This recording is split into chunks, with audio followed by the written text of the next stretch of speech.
धेरै नै कुरा आइसकेको छ। अब हामीले त धेरै बोल्नु परेन। यसभन्दा अगाडिको मित्रले एकदमै राम्रो रूपमा प्रस्तुत गरिसक्नु भएको छ। उहाँले कोट्याइसक्नु भएको छ धेरै कुरालाई। तर पनि म के चाहिँ भन्न चाहन्छु भने यहाँहरूलाई भिडको पछि हामी लाग्ने होइन, सत्यको पछि मात्रै लागौँ भन्न चाहन्छु। हाम्रो अगाडि धेरै भिडहरूले हामीलाई झुक्याइसकेको छ, झुक्याइ पनि राखेको छ। त्यसैले हामी अबको दिनमा भिडको पछि होइन, सत्यताको पछि लागौँ भन्न चाहन्छु। र आजको यो मूलवासी दिवस मनाउन पनि साँच्चै हामीले भने जस्तै अघि साथी सरले पनि भनिसक्नु भएको छ, आज हामी रमाइलो गरेर एउटा उत्साह स्वरूप मिठो मिठो भोजन र पकवान पकाएर खाने बेलामा हामीलाई अधिकार दिएन, हाम्रो अधिकार सुनिएन, हामीलाई यो हाम्रो भूमि भएन भने हामीले गराउनको लागि एकदमै बाध्यता छौँ। तर यो बाध्यतालाई फेरि कसैले पनि बुझिदिएन र बुझाउनको लागि अब हामीले सानो झिल्का नै लिएर हिँडिरहेका छौँ र भिडको बिचमा पनि हामी एउटा झिल्का स्वरूप अगाडि बढ्ने नै छौँ। र यो भन्दै गर्दाखेरि, यो मनाउँदै गर्दाखेरि आज दुःख पनि लाग्छ। किन भनेदेखि विश्वले मनाउँदै गर्दाखेरि विश्वले चिनाइदियो कि तिमी यो देशको भूमिपुत्र हो, यो देशको मूलवासी हो, तिमी यही देशमा जन्मेको हो, तिमी यही देशको हो, तिम्रो जल जमिन जङ्गल तिम्रै हो भन्दा पनि आज हामी हाम्रा साथीहरू, हाम्रा अनुहारका साथीहरू हामी आदिवासी हो, आदिमकालबाट हामी बसाइसरी आएको हो भनेर नारा लाउँदै हिँड्दाखेरि दुःख पनि लाग्छ। र दोष पनि कसरी नदिउँ, हामी यो 10औँ वर्षदेखि हुन त यो डाक्टर गोपाल गुरुङज्यूले ल्याइदिनु भएको यो स्थापना गर्नुभएको त धेरै वर्ष भइसक्यो।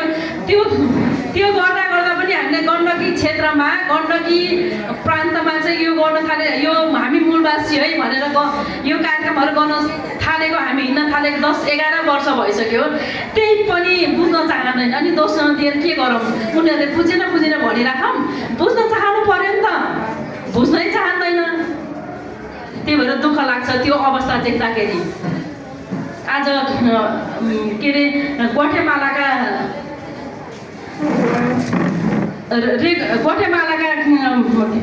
रेगोबेटा मिन्चुले एक्लै लडेर उहाँले आफ्नो समुदायको लागि लडेर ल्याएको यो मूलवासीको हक अधिकार हो। यो हामीलाई यो त्यत्तिकै फ्रीमा दिएको होइन, हामीले यो फ्रीमा पाएको होइन। आज कतिजनालाई यहाँ एक अर्काले चम भनेर ल्याएको होला, कतिजनालाई हल्का रूप पनि भयो होला। यो त्यत्तिकै आएको होइन, यो धेरै कुराले धेरैजनाले रगत बगाएपछि मात्रै प्राप्त गरेको। आज त सजिलो छ नि, हामीलाई यति सजिलो काम गर्न पनि हामीलाई एकदमै गाह्रो भइरहेको छ। हामीलाई बिहान बेलुका खानु पाएदेखि अनि फेरि अब तिज आउँदैछ, कतिजना तिज पनि लाग्छ, तिजमा नाच्न पाएदेखि फेरि दसैँ आउँछ, दसैँमा टिका लगाउनु पाएदेखि फेरि के त्योमा भुल्न पाएदेखि एउटा चाडको नाम मात्रै लिनुपर्छ। हाम्रो समुदायहरू महिनौसम्म मानेर बस्छन् कि त्यसमा मात्रै हामी भुलिरहेका हुन्छौँ। तर पनि यस्ता कुराहरूमा बुझ्न नै चाहँदैनौँ। यो त्यत्तिकै सजिलो प्राप्त भएको होइन। तर पनि यहाँहरू जो जति आज विभिन्न जिल्लाबाट उपस्थित हुनुभएको छ, यो त म शिला खोजेर ल्याएको भन्छु, तर पनि हरेक जिल्लाबाट एकदम आफ्नो समुदायलाई, आफ्नो हक अधिकारलाई सुनिश्चित गराउनुपर्छ भनेर यहाँ आउनु भएको छ। आज जे जति बुझ्नुहुन्छ, अबको दिनमा बुझ्नको लागि पनि मैले अनुरोध गरेँ। यो बुझ्ने मान्छेलाई यो सुन्दा वाक्क लागिसक्यो है। कतिजनाले धेरै वर्षदेखि हामी सँगसँगै सहकार्य गरेर हिँडेका छौँ। 10औँ वर्षदेखि हामीले गण्डकी क्षेत्रमा कराइरहेका छौँ, हामी मूलवासी हौँ, हामी यो देशको, हामी यही भूमिपुत्र हौँ, हाम्रो देश हो, हामी आदिवासी जनजाति होइनौँ, हाम्रो हक अधिकार लेखिनुपर्छ। हामी संविधानमा पुगेपछि हामीले मगन लेख्छौँ, हाम्रो लेख्नुपर्छ, हामीलाई भोट दिनुहोस् भनेर हिँड्दा कतिजनालाई सुन्दा वाक्क पनि लागिसकेको होला। सुनिसक्नु भएको व्यक्तिलाई त केही छैन। तर जो नयाँ सिफारिस भएर आउनु भएको छ, नयाँ व्यक्तित्वहरू आउनु भएको छ, त्यो यो कुरा बुझ्न एकदमै जरुरत छ। डाक्टर गोपाल गुरुङले मात्र यो देशको रोग चिन्नु भएको हो, अरू कसैले पनि चिनेको छैन। डाक्टर हर्क गुरुङ हुनुहुन्थ्यो, जो उहाँले नै आदिवासी जनजाति भनेर विभिन्न समयमा लोभ लालचमा परेर उहाँले हाम्रो अधिकारलाई नामेट गर्नुभएको थियो। तर डाक्टर गोपाल गुरुङ एक्लै नै अगाडि बढेर हामीलाई यो दर्शन सिद्धान्त छोडेर जानुभएको छ। यो दर्शन र सिद्धान्तलाई एकदम सजिलो गरी हामीले प्रयोग गर्न सक्छौँ, तर हामीले मनले लाग्नु पर्यो नि त, मनले माया गर्नु पर्यो नि त। हामी यो देशको हो रहेछौँ, हामी यो देशको मूलवासी हो रहेछौँ, हामीलाई चाहिन्छ, हामी आदिवासी होइन रहेछौँ भनेर। र म यो मञ्चमा बोल्दै गर्दाखेरि यहाँलाई के पनि अनुरोध गर्न चाहन्छु भने म यसरी मूलवासीको ड्रेसमा सजिएर आउँदाखेरि कतिजना व्यक्तिहरूले हजुरहरूले एउटा पुरुष दाजुभाइले एउटा भाङ्रा नै लगाइदिनुहोस् न। त्यो भाङ्रा त हाम्रो पहिला मूल बाउ बाजेको पालामा त के अरे लाएको कुरा हो नि त, पछाडि सामानहरू राख्नको लागि सजिलो थियो नि त। दाजुभाइहरूले त्यसरी भाङ्रा भए पनि फेरेर आइदिनुहोस्। दिदीबहिनीले सबै ड्रेस लाउनु परेन, एउटा लुङ्गी भए पनि लगाएर आइदिनुहोस् न। लुङ्गीले पनि त हाम्रो अस्तित्व जोगाउँछ, पहिचान जोगाउँछ। हामी चाहिँ हाम्रो धर्म, संस्कृति, संस्कार, अधिकार र हाम्रो के अरे पोसाक जोगाउनु पर्छ भन्ने हिँड्दै गर्दाखेरि आज हामीले के देख्यौँ त? झिली र मिली, झालेर माले देखेका छौँ है त मूलवासीको ड्रेसहरू। त्यसै कारणले अबदेखि आउँदाखेरि हामीले जे छ मूलवासीलाई जनाउने खालको के अरे ड्रेस पनि लगाइदिनु होला, पोसाक पनि लगाइदिनु होला भन्न चाहन्छु म। तर दुःख नमान्नु होला, छैन भनेर किनेरै आउनुपर्छ भन्ने छैन। तर भएको जे छ हाम्रो मूलवासी समुदायले जे प्रयोग गर्नुहुन्छ त्यो प्रयोग गर्नुको लागि म हार्दिक अनुरोध गर्न चाहन्छु। र हामीले यो आज मैनबत्तीले स्वागत गर्दै गर्दा पनि अथवा उद्घाटन गर्दै गर्दा पनि हाम्रो त के अरे मूलवासीहरूको विगतमा चाहिँ एउटा पाला हुन्थ्यो, त्यो पालाले गर्ने चलन थियो होइन। अबदेखि हामी यो कुरालाई पनि सच्याउँदै जानेछौँ।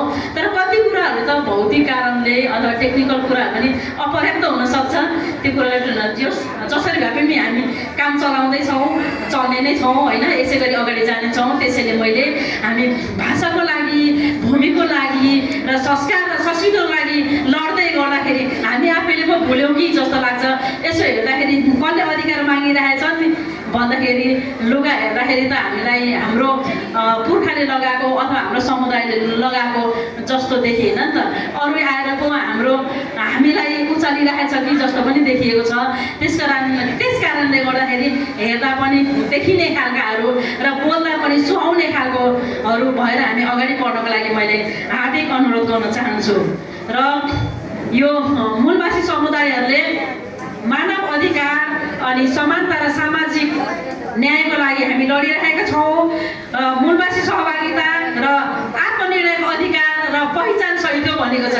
आत्मनिर्णय भन्नाले हामी आफैले आफ्नो निर्णय गर्न पाउनुपर्छ भन्ने हामी लडिरहेका छौँ। यहाँले यो कुरालाई एकदमै विचार गरेर अगाडि बढिदिनुको लागि म हार्दिक अनुरोध गर्न चाहन्छु। र आज 9 अगस्तको दिन हो। यो 9 अगस्त 1982 को दिन जेनेभा भन्ने देशमा संयुक्त राष्ट्रको पहिलो बैठक बस्यो। किन बस्यो भन्दाखेरि होइन, हरेक देशमा चाहिँ मूलवासी समुदाय हुँदो रहेछ है। त्यहाँ चाहिँ आफ्नो हक अधिकार हुनपर्छ है। त्यो मूलवासी समुदायको अधिकार के हो त नि भन्दाखेरि ती मूलवासी समुदायले आफ्नो इच्छाले, आफ्नो चाहनाले, आफ्नो मनले त्यहाँका जल, जमिन, जङ्गल सबै प्रयोग गर्नु पाउनुपर्छ भनेर पारित गरेको थियो। यो त्यतिकै आएको थिएन। त्यसै गरी 23 डिसेम्बर 1994 प्रस्ताव नम्बर 49 र 214 पनि यसलाई पारित गरेको थियो। हेर्नु त, देश विदेशबाट मूलवासी समुदायको लागि हक अधिकार पारित हुँदै गर्दाखेरि हामी चाहिँ कहाँनिर चुक्यौँ त नि, कुन ठाउँमा चुक्यौँ त नि भन्ने कुरा हाम्रो दिमागमा कहिले आउने, अब पनि आएन भने। त्यसैले अबको दिनमा हामी चाहिँ आफू मात्र होइन, हाम्रो समुदायलाई पनि बचाउनुपर्छ, यो अधिकारको लागि लड्नुपर्छ भने हामी अगाडि हिँड्न पर्ने हुन्छ। अब हामीले अघि नारा लाउँदाखेरि आदिवासी जनजाति दलित होइन, मूलवासी मङ्गोलले भन्दाखेरि कयौँ यहाँ दलित जाति पनि उपस्थित हुनुभएको छ। र तर कथित हुन्, हामी सबै मूलवासी समुदाय हो भनेर यहाँले बुझ्न एकदमै जरुरत छ। हामीसँग के छैन? हामीसँग संस्कार छ, संस्कृति छ, आफ्नै भाषा छ, आफ्नै भेष छ, आफ्नै भूषा छ, हाम्रो आफ्नै जल छ, हाम्रो आफ्नै जङ्गल छ, हाम्रो आफ्नै जमिन छ, हाम्रो आफ्नै देश छ। आर्य समुदायले नामाकरण गरिदिएका कहिले आदिवासी जनजात आदिवासी कहिले जनजाति त्योभन्दा अगाडि झन् मतवाली भन्थे। मतवाली भन्दाखेरि मात्र हिँड्ने हो हामी भनेर जे भन्दा पनि ओहो मात्र हिँड्दा पनि हाम्रै जात हामी त मात्र हिँड्दा पनि सुहाउँछ नि त भनेर मात्र हिँड्थे। त्यतिखेर मतवाली हामीलाई मतवाली भन्दाखेरि गर्व लाग्थ्यो त्यो बेला। फेरि उनीहरूले नै मतवाली भनेको चाहिँ हाम्रो अलिकति बुद्धिजीवीले मतवाली भनेको चाहिँ मात्ने कुरा हो कि अथवा मातेको हो कि भने अलिकति कुरा अड्काउँदा फेरि जनजाति भने आदिवासी भने फेरि आदिवासी भनेको आदिमकालबाट सरेर आएको। फेरि उहाँले नामाकरण गरिदिए। हाम्रो मान्छे पुगेर माथि पुगेर होइन, हाम्रो मान्छेले संविधान लेख्ने ठाउँमा पुगेकै थिएन। आदिवासी लेख्नको लागि मतवाली लेख्नको लागि पुगेकै थिएन।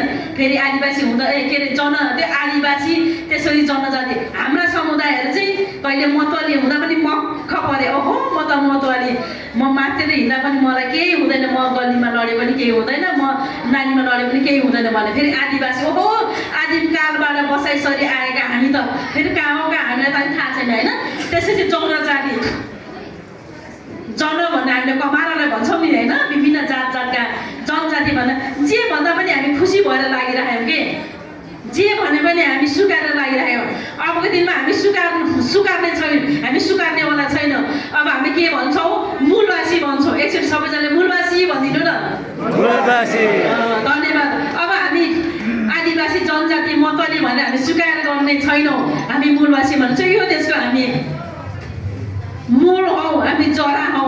त्यस कारणले गर्दाखेरि यहाँहरूले आइन्दादेखि चाहिँ मूलवासी भनेर अगाडि बढ्नुहुनेछ भन्ने मैले अनुरोध गर्न चाहन्छु। अनि विशेष गरी फेरि मेरो चाहिँ नारी सभा पनि हो। हाम्रो चाहिँ यो एनआरएन सङ्गठनमा अथवा डाक्टर गोपाल गुरुङज्यूले प्रतिपादन गर्नुभएको सङ्गठनमा महिलालाई 50% भनेको छ, अथवा लड्न सक्यो भने 100 लिउँ, होइन भने 50% भन्नुभएको छ। यदि 50% महिलाहरू भएन भने त्यहाँ त्यो राजनीति अथवा त्यो सङ्गठन गठन गर्दाखेरि सफल हुँदैन। चाहे इकाइमा होस्, चाहे प्रान्तमा होस्, चाहे केन्द्रमा भनेको भएर म नारी सभाको सचिव पनि भएको कारणले फेरि पनि महिला दिदीबहिनीलाई के भन्न अनुरोध गर्न चाहन्छु भने दाजुभाइ त हिजो आर्य शासन अथवा पूर्वौँदेखि नै दाजुभाइलाई चाहिँ के अरे अगाडि बढाएको थियो राजनीतिमा। राजनीति भनेको चाहिँ पुरुष दाजुभाइले मात्रै गर्नुपर्छ भन्ने थियो। अनि जबरजस्ती महिलाहरूले आन्दोलन गरेर फेरि पनि महिलाहरूलाई 33% भनेर 33% चाहिँ संविधानले छुट्याए पनि हाम्रो एनआरएन अथवा हाम्रो नेसनल रिपब्लिक नेपालले 50% महिला दिदीबहिनीहरूलाई पनि अधिकार दिएको छ। 50% दिदीबहिनीहरूले चाहिँ आफ्नो सीमित श्रीमानलाई मात्रै नपठाएर छोराछोरीलाई मात्रै होइन, चुलोमा खाना पकाएर भाँडा मस्काएर मात्रै होइन, अबको दिनमा राजनीतिमा पनि अगाडि बढाउनुपर्छ। अबको दिदीबहिनीहरू रासनमा पनि दिदीबहिनी नै हुनु पर्यो र भाषणमा पनि दिदीबहिनी नै हुनु पर्यो र आसनमा पनि दिदीबहिनी नै हुनु पर्यो। त्यसैले रासन आसन भाषण सबैमा अबको दिनमा 50% दिदीबहिनीहरू हुनु पर्यो। फेरि भन्न चाहन्छु रासनमा 50%, आसनमा 50%, भाषणमा पनि 50% दिदीबहिनी नै आइदिनु हुन म हार्दिक अनुरोध गर्न चाहन्छु। र दाजुभाइहरूले पनि ओहो हामीले मात्रै होइन, दिदीबहिनी अथवा चेलीबेटी अथवा हाम्रो जीवनसङ्गिनी अर्धाङ्गिनीहरूले पनि गर्दाखेरि मात्रै यो राजनीति सफल हुँदो रहेछ भनेर सम्झिनु होला। र हिजोको दिनमा विगतमा हाम्रो चाहिँ मूलवासी समुदायमा चाहिँ आमा दिदीबहिनी नै घरको मालिक हुन्थ्यो। हुन त अहिले पनि छ, केही पर्सेन्ट मात्रै दाजुभाइको हातमा हुन्छ, दिदीबहिनीकै हातमा हुन्छ, अथवा श्रीमतीकै हातमा हुन्छ, अथवा आमाकै हातमा नै घरको ताला चाबी हुन्छ। फेरि पनि यसलाई थप गरेर घरको पैसा अनि के अरे उसको तिजोरीको चाबी मात्रै नसमातिकन राजनीतिको चाबी पनि यहाँले थमाइदिनको लागि म हार्दिक अनुरोध गर्न चाहन्छु। र विभिन्न जिल्लाबाट आउनुभएका हजुरहरूले धेरै दुःख पाउनुभयो होला।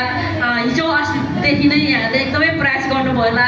हामीसँग आर्थिक एकदमै कम छ। यहाँले बाटोमा धेरै कष्ट सहनुभयो होला, धेरै कष्ट बेहोर्नुभयो होला। यो हाम्रै लागि हो, हाम्रै मूलवासी समुदायको लागि हो भनेर यहाँले धेरै दुःख गरेर आइदिनु भएको छ। एकदमै केन्द्रको तर्फबाट अथवा मूल आयोजक सभाको संयोजक तर्फबाट यहाँहरू सम्पूर्ण एकदमै धन्यवाद दिन चाहन्छु। यहाँले आजको दिनलाई मात्र होइन, अबको दिनमा हामीले हाम्रो देश फिर्ता लिनको लागि, हाम्रो भूमि फिर्ता लिनको लागि, हाम्रो भाषा र धर्मलाई फिर्ता लिनको लागि हामी अगाडि बढ्नुपर्छ भनेर सोच्नु होला, सम्झिनु होला। अस्ति भर्खरै मात्र हाम्रो देशमा मुस्लिम र हिन्दू समुदायको धर्मको लडाइँ भएको थियो। हामी चाहन्छौँ धर्मनिरपेक्ष भनेर, अथवा डाक्टर गोपाल गुरुङज्यूले पनि धर्मनिरपेक्ष देश हुनुपर्छ भनेर भनिसक्नु भएको थियो। त्यही पनि हाम्रै कमजोरीले अथवा हामीले अगाडि बढ्न नसकेर फेरि पनि हिन्दू राज्य कायम हुनुपर्छ अथवा यो धर्मले त्यो धर्मलाई अगाडि बढ्न दिनुहुन्न भनेर फेरि पनि लडाइँ भएको अवस्था छ हामी देशमा। हामी सबै त नभनौँ, हामी भनेको बुद्ध जन्मेको देशमा बुद्धको अनुयायी नभए पनि कतिजना बुद्धको अनुयायी होला, कहिले के होला, तर पनि म भन्न चाहन्छु बुद्धको देशमा जन्मेको हामी व्यक्तिहरूले शान्ति चाहन्छौँ, धर्मनिरपेक्ष हुनुपर्छ भनेर हाम्रो आवाजहरू छन्। त्यसलाई हामीले बुलन्द पारेर अगाडि बढाउनु पर्ने हुन्छ, हाम्रो आवाज पुर्याउनु नै पर्ने हुन्छ। त्यो केही वर्ष केही अगाडि हाम्रो आवाजहरू पुग्दाखेरि एकजना धर्मगुरु भनाउँदाले हाम्रो समुदायको नाम लिएर आफ्नो जिउमा गोली हान्न लगाएर द्वन्द्व मचाएको थियो। पछि मात्रै थाहा पाए आफ्नै चेलालाई गोली हान्नु लगाएर हामीलाई दबाउन लागेको थियो। त्यो कुरा पनि स्पष्ट भएर आयो। अब हामी यो हुन दिनु हुँदैन भन्ने म भन्न चाहन्छु। र हामीले प्रान्तीय अथवा प्रदेश सभा चाहिँ हाम्रो एनआरएन अथवा डाक्टर गोपाल गुरुङज्यूले प्रतिपादन गर्नुभएको शब्दमा छ प्रान्त हाम्रो हो अथवा प्रान्त सरकार पनि हुनुपर्छ भनेर। यो हुँदै गरेको सरकारले प्रदेशलाई खारेज गर्ने अथवा प्रान्तलाई खारेज गर्ने भनेर भनेको छ। यो कुरालाई पनि हामीले यो राजनीतिक कुराहरू अथवा समाचारहरू पनि सुनिराख्नु पर्ने हुन्छ। त्यो हामीले खारेज गर्न दिनु हुँदैन। कुन ठाउँबाट के गरेर हुन्छ, यहाँहरू सबैजनालाई साथ र सहयोग दिनुपर्ने हुन्छ। यो कुरालाई एकदमै विचार गर्नु होला। र अब कार्यक्रमको अन्तिम पनि भइसक्यो, यहाँहरू टाढाबाट जानुपर्ने हुन्छ। मभन्दा पछाडि फेरि हाम्रा अग्रज व्यक्ति बोल्नु नै बाँकी छ। र यहाँहरूले जे जति साथ दिनुभयो म यहाँहरू सम्पूर्णलाई एकदमै हार्दिक धन्यवाद दिँदै फेरि आगामी दिनहरूमा यहाँहरू सँगसँगै हाम्रो गण्डकी अरू जिल्लालाई छोडिदिनु, अरू जिल्लाले के गर्छ थाहा छैन, तर पनि हाम्रो गण्डकी प्रदेशलाई चाहिँ हामी उचालेर हाम्रो मङ्गल भूमि बनाउनेछौँ, हाम्रो मूलवासीको भूमि बनाउनेछौँ, हाम्रो हक र अधिकारको लागि लड्नेछौँ, यहाँहरू सँगै हुनेछु भन्दै मेरो भनाइ यहीँ अन्त्य गर्दै यहाँहरू सम्पूर्णलाई फेरि पनि शुभयात्रा भन्दै मेरो भनाइ अन्त्य गर्न चाहन्छु। हस्त जय मूलवासी।